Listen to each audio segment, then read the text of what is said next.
nan ne masallacin Albani, kuma uban Albani shi ya gina wa Albani. Duk duniya babu shegen da ya isa ya rufe masallacin. Gani masallaci nawa ne, nan nawa ne. Shikenan sai ustazai suka dauki zafi, to masallaci ba na Allah bane, ya ce masa wa annal masajida lillah. Ba su da kan gado, ba su da sense of belonging. Waɗannan zombies kenan. Waɗannan kuma sai suka je sai suka samu Alhaji Ali Tankifa. To su fa ya kamata a zo a yi magana, saboda masallaci na babansu ne, kuma an ji Albani yana cewa nashi ne, kuma uban shi ya gina. Haka fa sai Alhaji Ali ya zaunar da su, sai ya kira Malam Ali wannan namu da ya rasu. Amma ya ce kuma mai ta mai zo da ku, sai suka faɗa. Malam Ali kaje ce, sai Alhaji Ali sai ya dariya, sai ce Malam Ali abinda Albani ya faɗi haka ne ko ba haka ba? Ya ce haka ne. Ci masallaci nashi ne. Ya ce ka ga wurin ne? Ya ce hakan nan babanku yake zaune, ni ina zaune nan, Albani na zaune, Malam Ali na da zaune nan. Da la'asar muka aika Albani ya zo, muka ce daga yau wannan masallacin mun baka, naka ne, in ka ga dama ma ka rusa shi kai abin da ka so. Kaji wannan? Ya ce ya ce to ni nan da nake magana, ni uba nake ga Albani ko ba uba ba?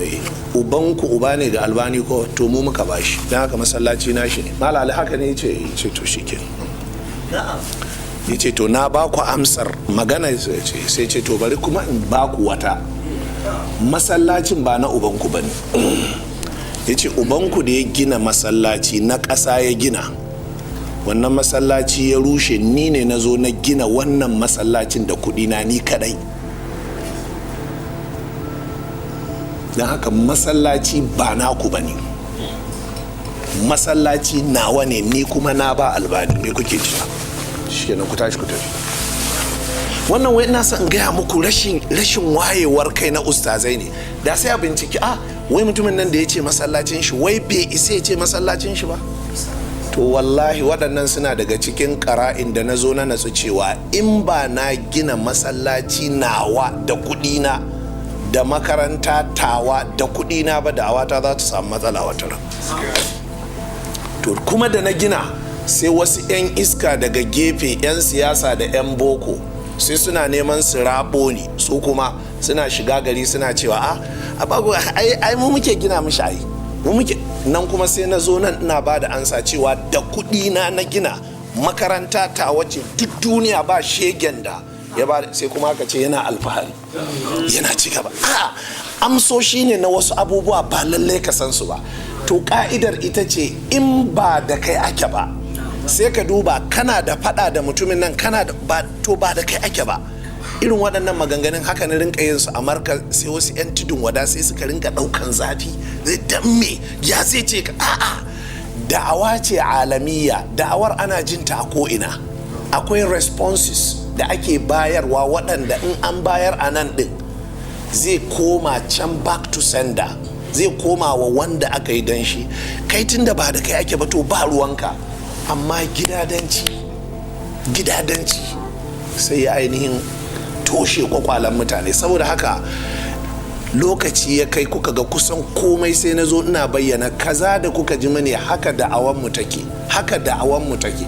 So duk abin da ka ji ana yi na raddi ka ji ba da kai ake ba ko, to shikenan ka tuna wani labari da Allah ya bada shi so ɗaya a ƙur'ani, bai sake maimaita shi ba. Yana ba da labarin wata mata wadda take yin kaɗi. kallati naqadat ghazlaha wala taqulu kallati naqadat ghazlaha ba'da quwwatin ankathaha min ba'di quwwatin ankathaha. Yanzu wannan ba sahabin da ya san me ake nufi, ba wanda ya san me ake nufi, sai ga annabi ya zo da misali. Su sun san wannan. Wata mahaukaciya ce sai ta gama yin kaɗi tsaf, sai ta gama yin kaɗi ya yi tsaf, me rage a kai kasuwa, sai ta zo kuma sai ta warware, sai kuma ta zubar, sai kuma ta sake wahala ta je ta sake. sai kafirai suka siffanta annabi da wannan mahaukaciyar da shi da mabiyan shi cewa duk abin da suke aikin banza ne kamar wance ce. Sai Qur'ani ya sauka sai ba da amsa. Ok, kai Abubakar, kai wani kun yi wa annabi wannan zagin? Ba ku yi ba. To kuma wannan raddin ya yi musu zafi. To amma ku muminai ba da ku ake ba ku sanya, sai ku ja baki ku shiru. Sai a zo a ce ya za a siffanta mu da kaza, ya za a siffanta mu da kaza. So ina son ku rinka natsuwa jama'a. Yanzu kun ga wannan karatun da muke yi, yanzu din nan an so ya hau kan intanet, ana yin shi yanzu kawai za a iya jona shi, an jima kaɗan zai iya hawa intanet, zai tafi duniya. Ina zaune sai ga wannan yayo min text daga Australia, wannan yayo min message daga America, wannan daga North kaza, wannan daga kaza, ya gani. To yanzu haka itiradin da zai kawo, mai yiwa tambayar da zai kawo, shubuhar da za ta zo kan kwakwalwar shi, in na zo karatu na gaba sai ba da amsarta. Sai zama kai sai kasa fahimtar me wannan. Da'awar alamiya ce, it is an international da'awa. Allah ya sa kuna fahimta jama'a. To wannan dai na dan tsaya ne muku ainihin magana dangane da waɗannan al'amuran, Allah kuma ya sa mu fahimta. Na fata an gane. Sai ke cewa huwa bi sababil aqsiyatil fasida. Duk wani wanda al'aqisatil fasida, duk wani wanda kaga ya bata ne sakamakon munanan kiyasi. Nahwa allati yusawwi fiha bayna shay'ain lishtirakihima fi ba'd al-umur. Kun ji ko? Kamar mutum ya daidaita abubuwa biyu ya daidaita su saboda suna da tarayya a wasu abubuwan. Ku ji yan ɗariƙa za ku ji suna cewa da annabi Muhammadu da Papa Roma duk ɗaya ne. Wai dan a ce wai suna da wani ilimi ne na baɗini, wai suna da wani ilimi ne wanda in ka ji maganarsu ba za ka iya fahimta ba sai sun fassara ma, sai ka ce da annabi da Papa Roma, sai ce kwarai duk ɗaya ne. Kai shiru sai ce annabi waye mutum ne, yana da hannu biyu, yana da kafa biyu, Papa Roma ma haka.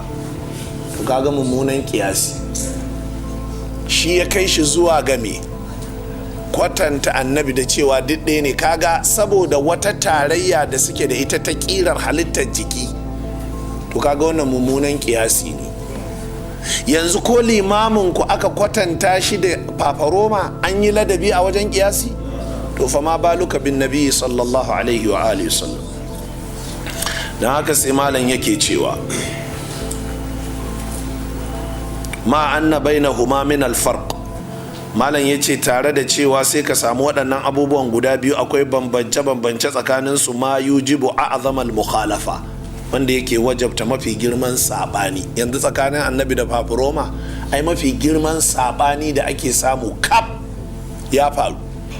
To ya za ka hada su? Wa daraba mathalan lidhalika bi wujudi rabbi wa wujudi al-makhluqat. Ibn Taymiyyah da ya tayi sai ya buga misali. Yanzu kamar ka ce da Allah da halittu duk ɗaya ne. Da Allah da halittu, da mahalicci da halittu duk ɗaya ne. Menene suke nufi a ƙarƙashin nan? Saboda Ubangiji akwai shi, halittu ma kuma akwai su. To yanzu kaga suna da ishtiraki a wasu al'amura. Akwai Allah, akwai halittu, to kasantuwar akwai su in existence. To amma inda zaka da haka dubi, halittu fararru ne kuma ƙararru ne. Allah kuwa tintin yana nan, kuma Allah zai ci gaba da yana nan, huwal awwalu wal akhir. To kaga ashe ishtirakin khaliq da makhluk a wajen kawai kayaninsu suna nan, bai isa sa ka ce da Allah da halittu duk ɗaya ba ne, bai isa ba.